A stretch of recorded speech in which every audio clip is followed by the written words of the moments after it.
go together. And of course, we go together.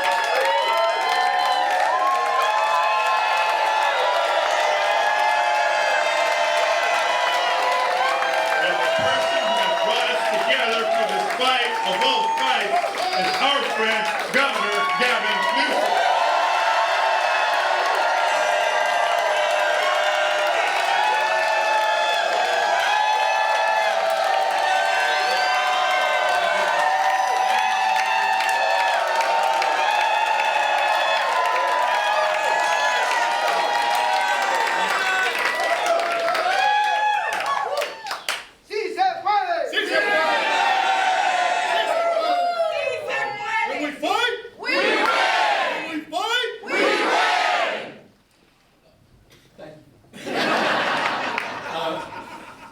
Thank all of you in the spirit of that African proverb that Senator Padilla was referencing. You want to go fast, go alone. You want to go far, go together. And I look back at this audience, and I look at all of you united in this cause, and I'm reminded where we are at this precious moment in time. We are in Los Angeles. The most diverse city, in the most diverse county, in the most diverse state, in the world's most diverse democracy. And I've long believed that the world looks to us, to all of you, to see that it's possible to live together, to advance together, and prosper together across every conceivable and imaginable difference. What makes LA great, what makes California great, and what makes the United States of America great is that at our best, we don't tolerate our diversity, we celebrate our diversity. Because we're all in this together. Where are we? At Democracy Center. And right outside, at this exact moment, are dozens and dozens of ICE agents. Donald Trump, you think it's coincidental? No. Donald Trump and his minions, Tom Homan, tough guy, clearly decided, coincidentally or not, that this was a location to advance ICE arrests. Indiscriminate? Perhaps. We'll find out later. It was certainly indiscriminate when a 15-year-old disabled boy had a gun put to his head in Los Angeles trying to go to school just a few days ago. Shame on him! I don't need to belabor this, except I want to level set. People are scared. People are fearful. You had a United States Senator who was thrown down to the ground in a federal building. Alex Padilla. J.D. Vance's name is Alex Padilla, not Jose Padilla. That's the Vice President of the United States. There's another museum, not so far away from us, talks about those 53 days. Some of you know what I'm referring to. Wake up, America. This is a serious moment. Wake up to what's going on. Wake up to the fear, the anxiety. Wake up to what's happening, not just here in Los Angeles, where we saw our streets militarized. We saw due process rights thrown out the window. You heard the word disappeared. I was with a 12-year-old boy, born in Oxnard, California, whose mother and father were disappeared. 20 years going to the same packing facility every single day. He didn't even know how to get back into his own home, into his own house. Had no brothers and sisters. He has now disappeared in an attempt to find his parents. That's Trump's America. That's the moment we're living in. So these are sober times.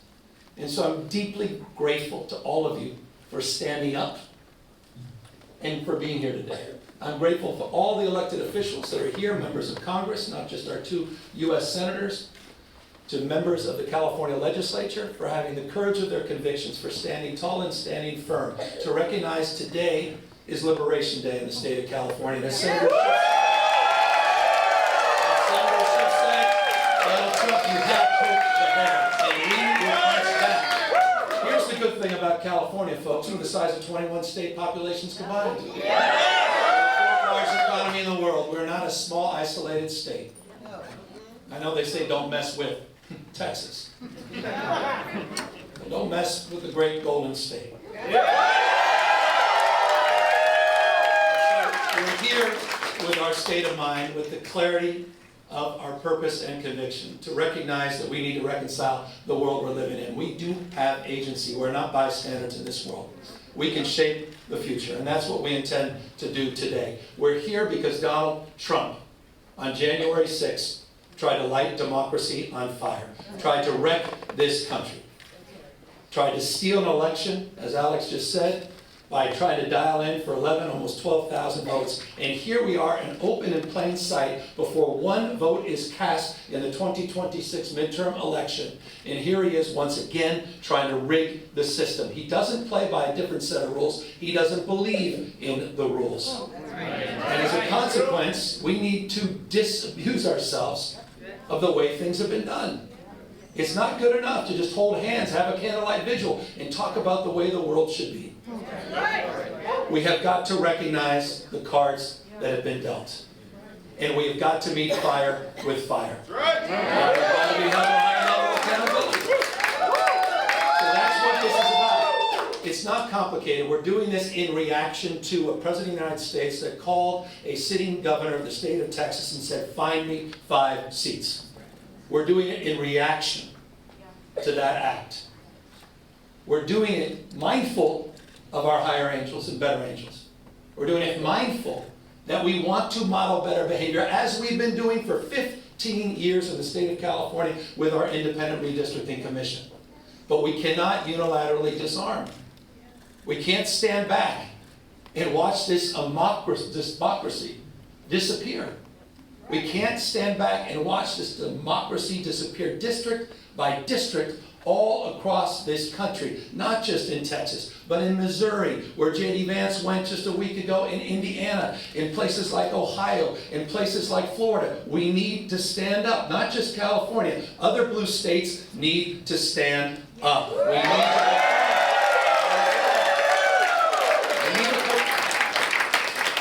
So we're here in that light. And I'm grateful to have remarkable partners in the legislature. It's a tall task. We're asking them for 2/3. Legislative consent, but this is the difference. This is the difference between what's happening in Texas and what's happening here in California. We didn't receive a phone call from the President of the United States to then quietly go in the back room and start drawing maps and legislatively try to jam them through against the consent of the people. We're doing precisely the opposite. We're working through a very transparent, temporary, and public process. That's who we are. We're putting the maps on the ballot, and we're giving the power to the people. This will be the first That's the difference. We tried to raise the standards, and these guys are not playing by any set of rules. So this time requires us to act anew, not just think anew.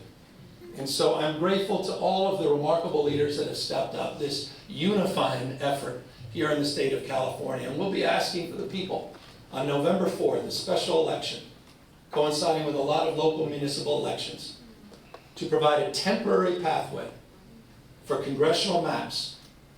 We will affirm our commitment to the state independent redistricting after the 2030 census. But we're asking the voters for their consent to do midterm redistricting in 2026, 2028, and 2030 for the congressional maps, to respond to what's happening in Texas, to respond what Trump is trying to excite. And we'll do so in a way that also affirms our desire as a state to level the playing field all across the United States. We believe in a national independent redistricting framework.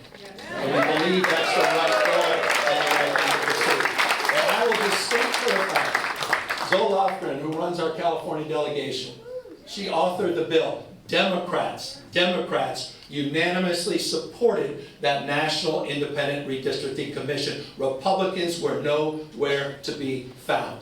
They want to rig these elections, and they want the power that gerrymandering provides, because they know what Donald Trump knows. He's going to lose the midterms. He knows de facto his presidency ends in 17 months.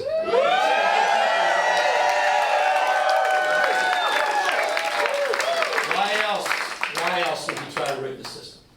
Why else would you make the phone call? He's a failed president. Who else sends ICE, same time, having a conversation like this? Someone who's weak. Someone who's broken. Someone whose weakness is masquerading as strength. That's what he does. The most unpopular president in modern history. An economy that's collapsing all around him. You saw the new wholesale prices going up almost a full percentage point today. Inflation is going up. Job creation is going down. He's trying to rewrite history, Smithsonian, censoring historical facts.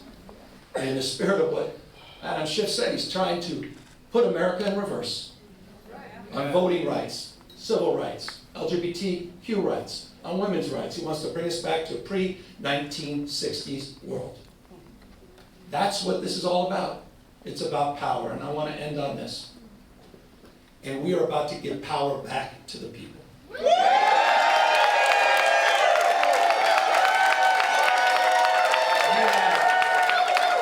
November 4th in California, you have the power to stand up to Trump. You have the power to declare that you support a system that is not rigged. You have the power on November 4th to stand up for people that are being bullied. You have the power to stand up for people that are being intimidated. You have the power to stand up to the rule of law. We're giving the people of this state the power to save democracy, not just in California, but all across the United States of America. I hope we are waking up to this reality. Wake up, America. Wake up to what Donald Trump is doing. Wake up to his assaults. Wake up. Wake up to the assault on institutions and knowledge and history. Wake up to his war on science, public health, his war against the American people. This is a guy who lays claim to want to get a Nobel Prize, sitting there and bending his knee to He needs to go to Mr. jail. Putin. Yeah.